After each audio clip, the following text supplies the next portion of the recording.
Hello everybody and welcome back to yet another Logan Blackman Show YouTube video. Apologies for the wet spot right there. I forgot how to drink water for a half a second there. But welcome back to yet another YouTube video. This one, of course, will be going over the officially announced, officially revealed squad for the 2025 Gold Cup for the United States men's national team. It's an interesting one. It is an interesting one. We have some opt-outs, we have some omissions, we have some surprising players within the squad, and we'll go over all of that and so much more on this episode of the episode. Is that the right thing? This new video that we're doing today, I guess. But before we get into anything we're going to talk about today, let's go over the housekeeping items first. Make sure to check out all the different links down in the description below: Twitter, Instagram, Facebook. Make sure to check out the Apple Podcast and Spotify and YouTube accounts for the podcast. Also, make sure to subscribe to the YouTube channel and like the video if you like it already, or if you want to wait till the end because you're not trusting any of it. You don't want to like it right now. You can't do that right now. You gotta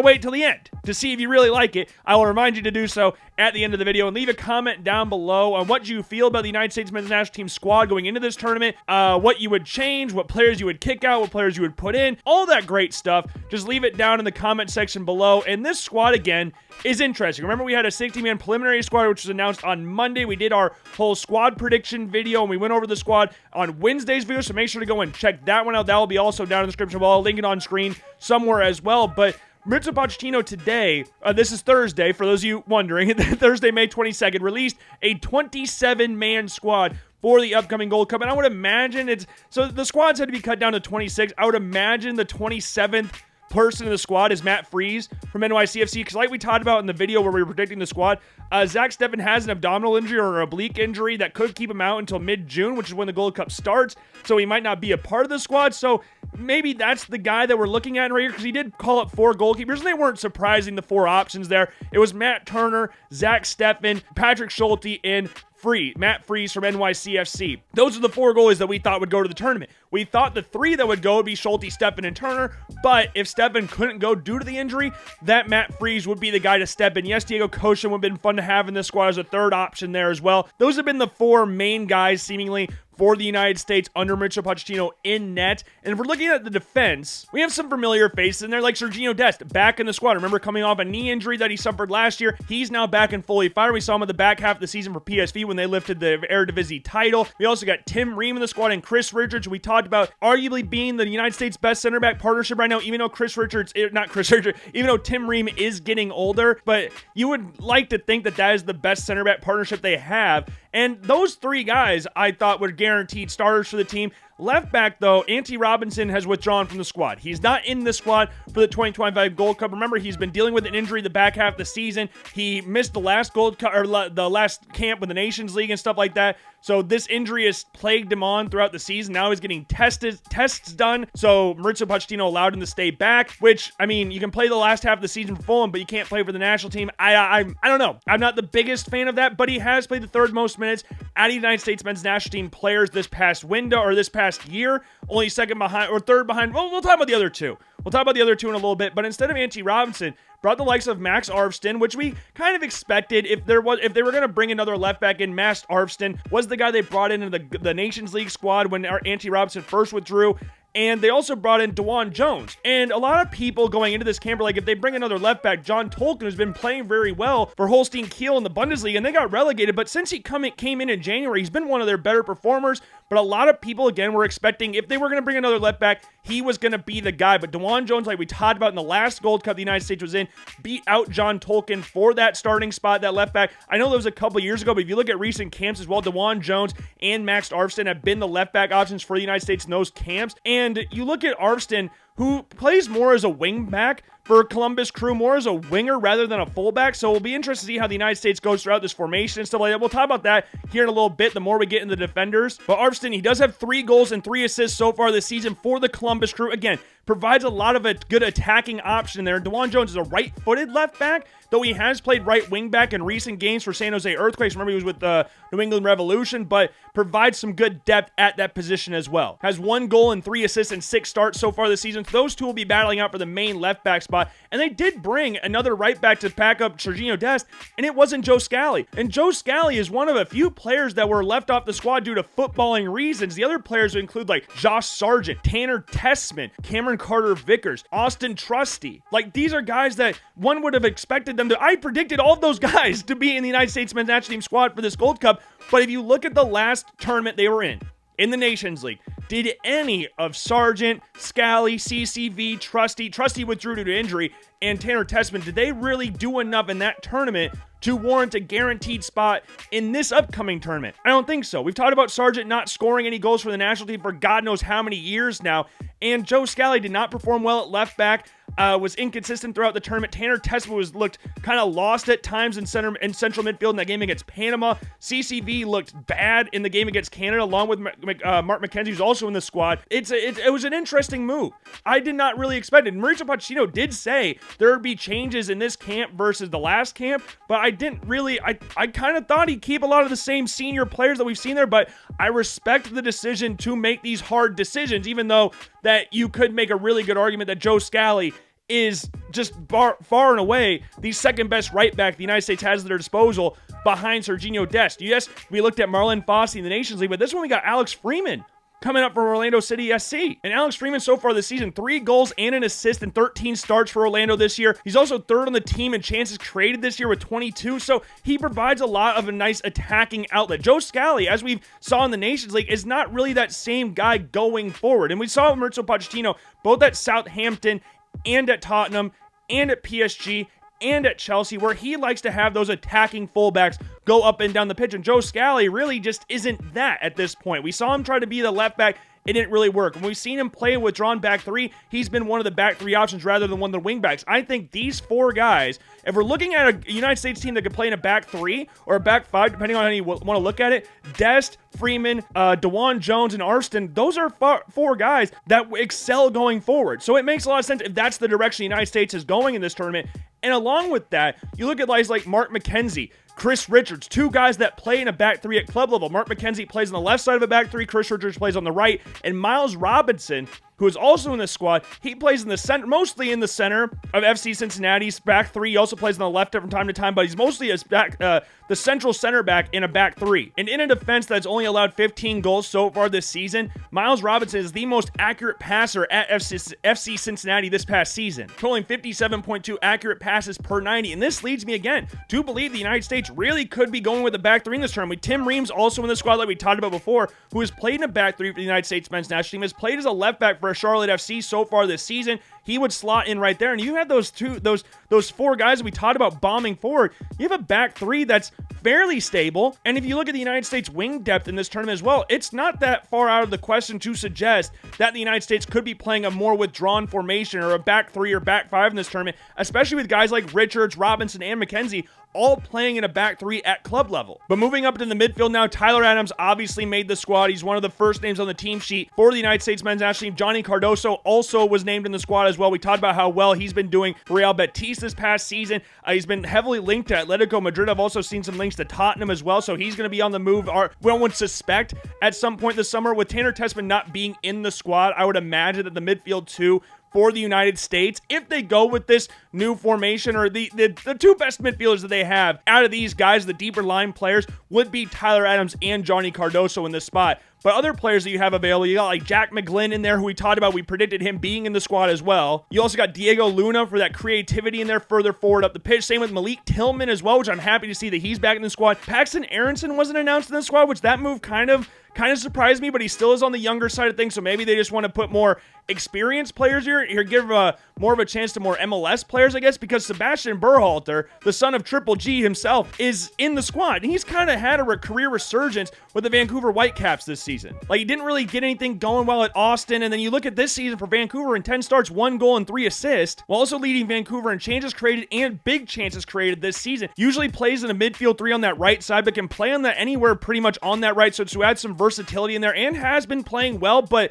it just surprises me that he was listed in the squad, especially over someone like Paxton Aronson. And he also got Luca De La Torre back in the squad, who was a very big depth piece under Greg Berhalter, who hasn't played for the national team since September of last year. I didn't know that he was really in and involved around the national team. I know he was in the 60-man preliminary squad and all that stuff, but since coming over from San Diego FC after getting on loan from Celta Vigo, I just haven't heard his name be mentioned that much around the United States men's national team. He has 2 goals and 1 assist so far this year. He's third on the team in chances created as well, and it's his birthday, so I mean, maybe that was why, like May 23rd, that's his birthday, so give him a nice little birthday present the day before and say, hey, you're in the squad for the Gold Cup. Maybe that's what we were doing, but hey, he was a key member in a lot of those players that would come off the bench for the United States under Greg Berhalter, so I'm not surprised, but I am a little surprised if that makes sense for this squad. And then the final, we got Sean Zawadzki from the Columbus Crew, who's mostly been playing as a central center back for the Columbus Crew in a back three. Another player who's been playing consistently in a back three so far this season, but he was listed in the midfield section for this,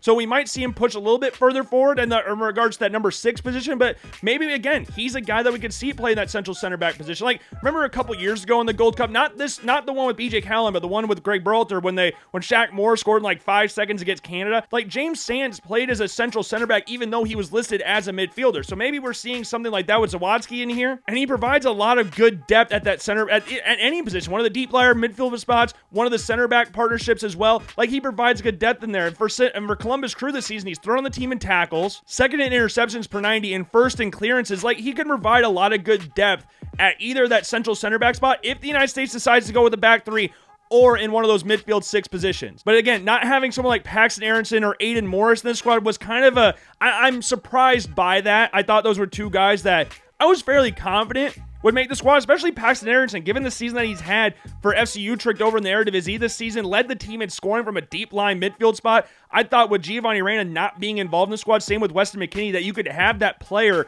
like Paxton Aronson in the squad pushing forward.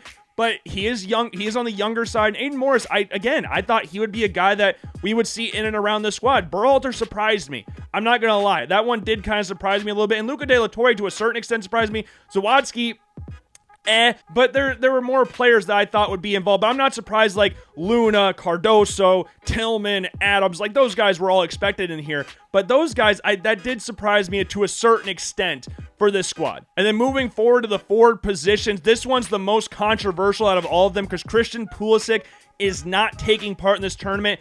And yeah, a lot of people are not happy about it on social media. Per U.S. Soccer sporting director Matt Crocker, he said that Christian's team approached the federation and the coaching staff about the possibility of stepping back this summer, given the amount of matches he's played for the past 2 years at both club and international level with very little break. After thoughtful discussions and careful consideration, we made the collective decision that this is the right moment, for him to get the rest he needs. The objective is to ensure he is fully prepared to perform at the highest level next season. That's all fine. And Christian Pulisic, again, has played the most minutes for the United States men's national team. Out of the selected national team players for club and country, he's played the most minutes this past year. But I struggle with this because I was told by him that the United States men's national team is his number 1 priority. And to win things with the United States men's national team was his number 1 priority. And again, players aren't robots. I understand that. I get that 100%. But if AC Milan were in the Club World Cup this year, he would be playing in the Club World Cup. This wouldn't be an issue. That's how I view it. Maybe I'm viewing that completely wrong. Maybe I'm completely out of line by saying that. But based off what I've seen recently and some of the performances that he's put forth with the United States, I think if AC Milan was in a position to go to the Club World Cup, to compete in the Club World Cup, I believe he would have played that. That's just me. Again, I could be way out of line with that, but that's just the problem that we've had with the national team. Like Ante Robinson, like you can play the last few games of the season for Fulham, but you can't go to the United States men's national team. You missed the Nations League ties, but you can't play for you can go back and play for club, but then once the national team calls you up again, you can't go to the national team there as well. And again, I understand that players need time off. I get that, but if your main goal, like they've all said, is that they're so proud to represent the United States, their main goal is to win things for the United States men's national team, then quit playing for the club. I don't know. I don't know what I'm trying to say. I'm frustrated. It's annoying because I want to see the United States compete in every single trophy they go out for. And the past few tournaments that we've seen the United States take a part in, like the Gold Cup, the Copa America, the past Nations League, we haven't seen that. We haven't seen any heart. We haven't seen any fight. It doesn't seem like this is their number one priority. Like when you look at the teams that had Tim Howard, Clint Dempsey, Landon Donovan, those guys, the national team was their number one priority. And I don't feel like we have that at this point in time. And I'll say it again. If AC Milan were in the Club World Cup, he would probably be playing for AC Milan. There would be no questions asked about that. But for the United States, it's always like it's a burden to play for the national team. And I hope this group of players takes that and runs with it. And Christian Pulisic, again, is the best player the United States has at their disposal. By far. He's the catalyst for the team. He's the most well-known player for the team. He's the LeBron James of soccer and all that great stuff. He's an important, integral part to this team. And I appreciate everything he's done for the United States men's national team up to this point. But this is frustrating. And if you want to say, like Brendan Aronson has no problem playing in the squad. And he's second for minutes played this past year. He started 43 games for Leeds United. He's in the squad. He doesn't make any bones about that. He played 43 freaking games in the league, 46 games in the league, started 43 of them for a Leeds United team that got promoted this past year. I didn't see anything about Brendan Aronson complaining that he needs time off. No, because I want the players, the best players for the national team to go forth and challenge for every single piece of silverware they can get at international level. Like, I don't want this to feel like a burden. I don't want this to be, oh, now I'm going to take my time off. No, I want you to play for the national team. I want that to happen. So we'll see. I mean, if you want to think long term, maybe like he has had hamstring issues, he has had some muscle issues in the past. Maybe this is the best move for him forward. But it is still frustrating as a fan's perspective in this. I hope I'm not stepping too out of line in that, but that's just how I'm feeling right now, especially with Brendan Aronson being in the squad for the guy who ranks second for minutes played out of the United States men's national team players that are playing over in Europe right now. But then we also got players like Folarin Balogun. We expected him to be in the squad. Haji Wright is also in the squad as well. And you also got Patrick Agyemang and Brian White, two players that did not really play that great in the Nations League, but who am I to say anything? Like, nobody played great in the Nations League. No one played great. Agyemang scored a goal against Canada in the Nations League in the fourth place game. I don't think he played that great, barring the goal. Brian White, it felt like kind of out of place. I don't want to sound too mean because he has 8 goals to his name so far this season for Vancouver Whitecaps. So I'm not going to sit here and act like, oh, it's completely unwarranted that he's in the squad. His play at club level has warranted that. I'm intrigued to see how much Brian White plays, but Patrick Agyemang, he has scored 3 goals and 4 caps for the United States men's national team. He's an exciting young player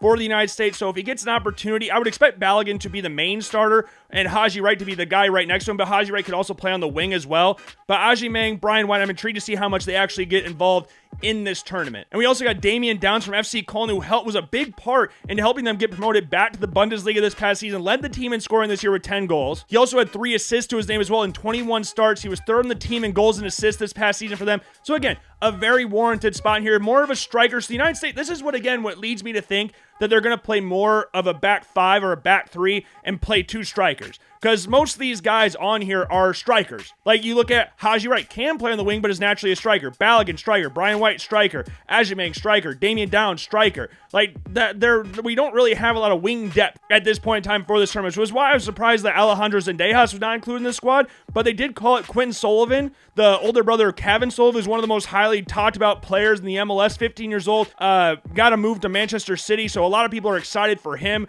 But Quinn Sullivan's playing out of his mind this season for Philadelphia Union. Like, he has 6 assists to his name this year, 1 goal as well. He leads the MLS in assists this year, and he mostly plays on the left or the right of a midfield 4, but can play centrally as well. He's more of an attacking outlet there, I guess, but he's an interesting option here for the United States because we got all these strikers.